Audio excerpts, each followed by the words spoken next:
Welcome. In this video, we will try to understand about the interstate river disputes. So this has been in news for a very long period of time now. There was a major outbreak in Bangalore and Chennai region over the Kaveri water. Then we also have disputes over the rivers like Krishna and Godavari.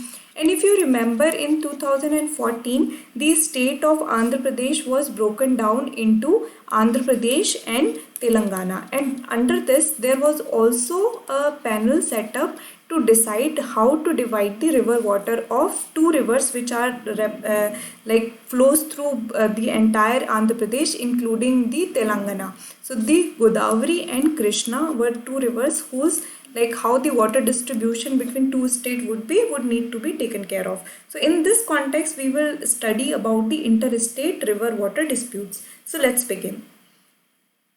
The center will determine the jurisdiction of Krishna and Godavari River Management Board. So basically this was in news and that is why we are discussing this particular topic. So center will determine the jurisdiction, like what kind of jurisdiction and powers this Krishna and Godavari River Management Board will have. What these boards are? So these are autonomous bodies established under Andhra Pradesh Reorganization Act. So this APRA is Andhra Pradesh Reorganization Act, which is the one which led to the formation of Telangana as a different state. So this is AP Reorganization Act of 2014 and these bodies are formed under it under the administrative control of Ministry of Jal Shakti. So you just have to remember that what is the administrative control? It will be under the Union Ministry of Jal Shakti to manage and regulate the waters of Krishna and Godavari respectively in the state of Andhra Pradesh and Telangana.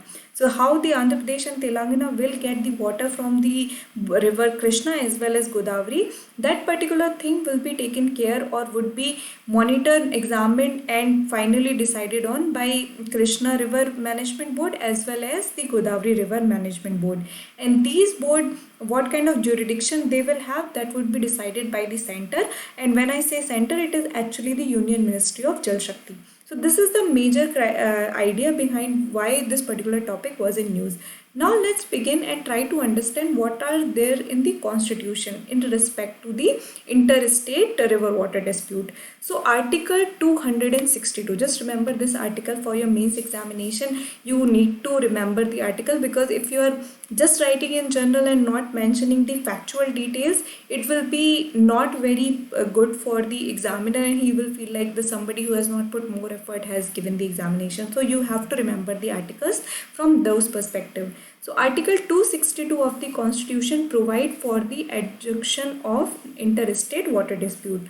So article 262 of the constitution is the one where the interstate water dispute is mentioned. Now what it mentioned is that under this parliament by law provide for the adjudication of any dispute or complaint with respect to the use, distribution and control of water of any interstate river and river valley. So basically what this article does it gives power to the parliament to form a law by which it can define how the interstate distribution of river and river valley would work. Parliament may also provide that neither the Supreme Court nor any other court is to exercise jurisdiction in respect of any such dispute or complaint. Now this is also a very important point that you need to remember that Supreme Court in general have original and exclusive jurisdiction over interstate disputes. Original and exclusive. Original means it could be reached at the first instance itself. Exclusive means that Supreme Court is the only one which is going to take care of such dispute.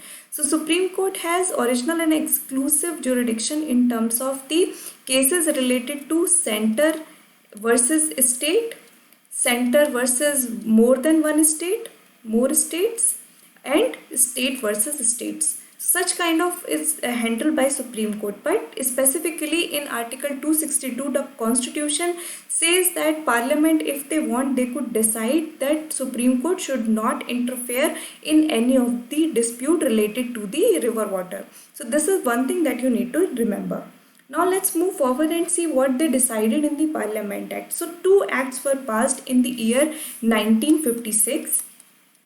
In that, the first one is the River Boards Act, which provide for the establishment of river boards by the central government for regulation and development of interstate like river and river valleys. A river board is established on the request of a state government concerned to advise them. So basically, in order to develop the interstate river or river valley, the river boards are formed under the River Boards Act of 1956.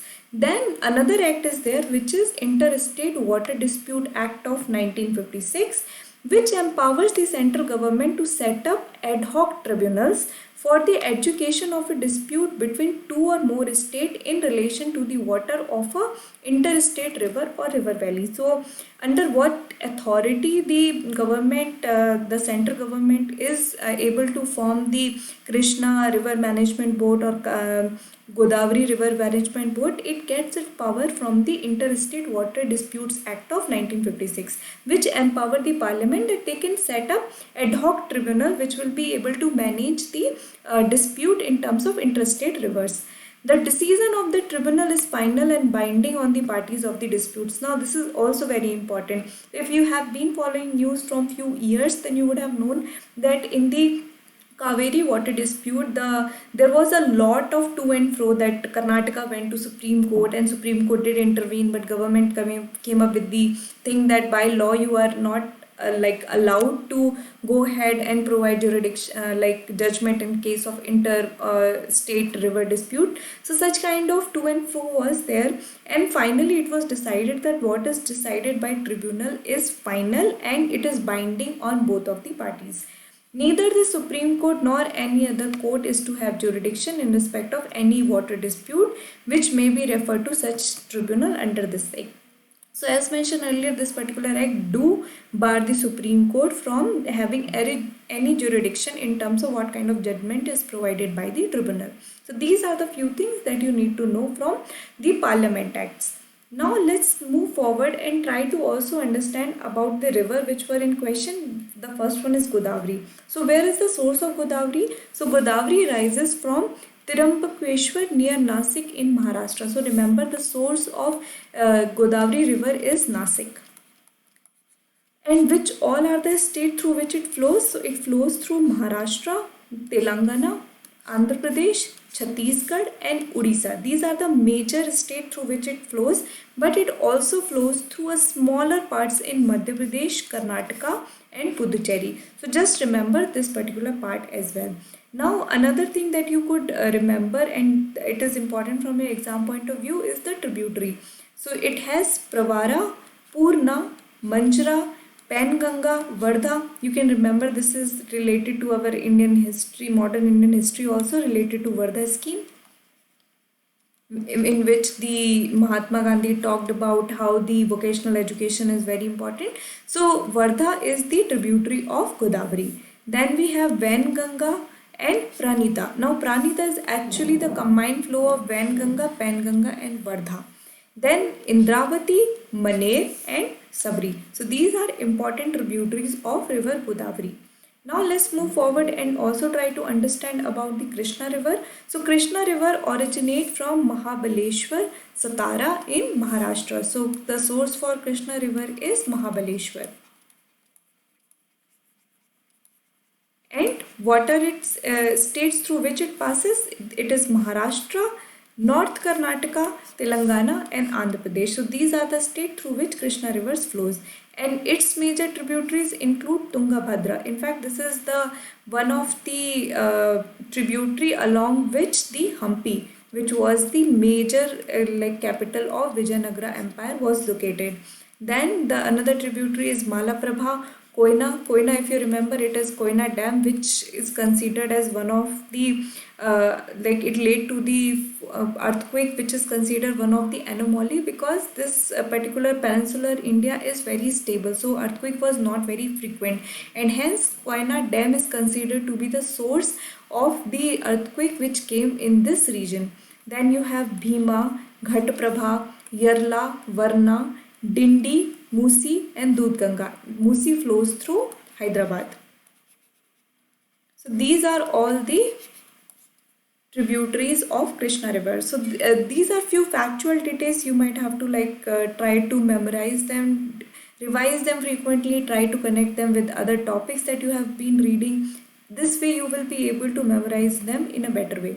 So I hope you have understood this video. If you have any doubt, feel free to drop a comment. Thank you.